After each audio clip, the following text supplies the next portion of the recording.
అందరికీ నమస్కారం. నేను మీ ఎల్బీ నగర్ సంతోష్ నాయక్, జనసేన పార్టీ. ప్రజలారా, నిన్న జగిత్యాలలో ఒక సంఘటన, చేదు సంఘటన చోటు చేసుకుంది. ఆ సంఘటన మరేదో కాదు. నిన్న జగిత్యాలలో పెట్రోల్ ధరల పెంపు గురించి మన అట్లూరి లక్ష్మణ్ గారు చేస్తున్న ధర్నాలో అటు నుంచి వైపు వెళ్తున్న ఒక ఆర్టీసీ బస్సు డ్రైవరు అక్కడ ఒక మాట అనడం జరిగింది. తను తప్పుగా ఏం మాట్లాడలేదు. ఇందులో తప్పు ఉంటే మీరు కూడా కామెంట్ రూపంలో తెలుపొచ్చు. అక్కడ వారు ప్రశ్నించిన ప్రశ్న, ఒక ప్రశ్నకు తన జీవితం అంతా అతలాకుతలంగా మారిపోయింది. అతను ప్రశ్నించిన ప్రశ్న ఏంటిది? ఆ ప్రశ్న గల అంత కోపం, ప్రభుత్వానికి అంత కోపం రావడానికి కారణం ఏంటి? ఆ కోపం వచ్చిన తర్వాత ఆ ప్రభుత్వం చేసిన పని ఏంటిది అంటే మీరే ఖచ్చితంగా షాక్ అవుతారు. ఎస్ ప్రజలారా, మీరు వింటుంది నిజమే.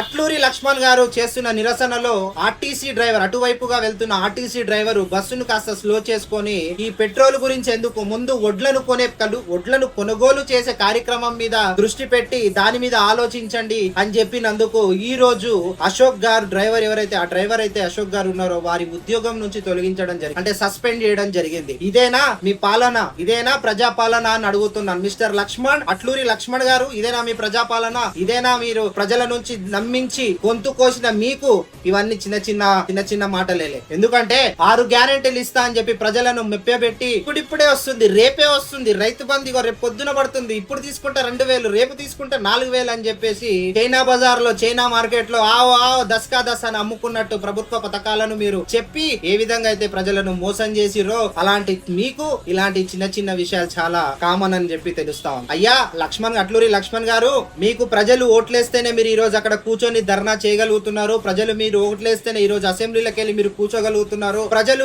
ఓట్లేస్తేనే ఈ రోజు బుల్లెట్ ప్రూఫ్ కార్లలో మీరు తిరుగుతా ఉన్నారు. అలాంటి ప్రభుత్వం కోసము, ప్రజల చేత ఎన్నుకోబడిన ప్రభుత్వాన్ని ఒక సామాన్యుడు క్వశ్చన్ చేస్తే ఈ రోజు అతని ఉద్యోగాన్ని తీసేసి పైశాచిక ఆనందం పొందుతున్న కాంగ్రెస్ పార్టీ గవర్నమెంట్ కి కూసంత సిగ్గు శరం అనేది ఖచ్చితంగా ఉందో లేదో మరి నాకైతే తెలియదు. నీ ప్రతాపం అంతా ఒక పేదవాడి పైన, నీ ప్రతాపం అంతా ఒక అమాయకుడి పైన, నీ ప్రతాపం అంతా ఒక చిన్న ప్రశ్న, ఒక కొనుగోలు రైతులు పండించిన పంటను ఈ రోజు అమ్ముకోలేక ఆత్మహత్యలు చేసుకుంటున్నారే, దాన్ని ఎవడయ్యా పట్టించుకునేది? దాని గురించి ఎవడయ్యా మాట్లాడేది? మీ ఇష్టం ఉన్నట్టు మీ కమిషన్లు, మీ బాపతీలు, మీరన్నట్టు అంతా చేసుకుంటా పోతుండే. రేపు పొద్దున మీరు ప్రజాపాలన అంటూ ప్రజల కోసం ఈ రోజు మీరు ప్రభుత్వాన్ని తీసుకొచ్చినప్పుడు అదే ప్రజలను ఎవరు పట్టించుకుంటారు? అదే ప్రజల కోసం ఎవరు నిలబడతారు అని చెప్పేసి ఈ రోజు అడుగుతా ఉన్నానయ్యా మిమ్మల్ని. గౌరవనీయులైన ముఖ్యమంత్రి గారు, చూసారా ఇదేనా మీ ప్రజాపాలన? నేను రైతులకున్నా, నేను రైతు బిడ్డను, నేను నల్లమల్ల పులిని తోపు తురుము అన్నావు కదా, ఎక్కడ పోయిందయ్యా నల్లమల్ల పులి? ఈ రోజు ఆకలికి తట్టుకోలేక అడవులో దాచుకుందా, లేకపోతే ఆకలి ఎక్కువయి తిన్నది అరక్క ఎక్కడైనా కూర్చుందా ఈ నల్లమల్ల పులి అని నేను అడుగుతా.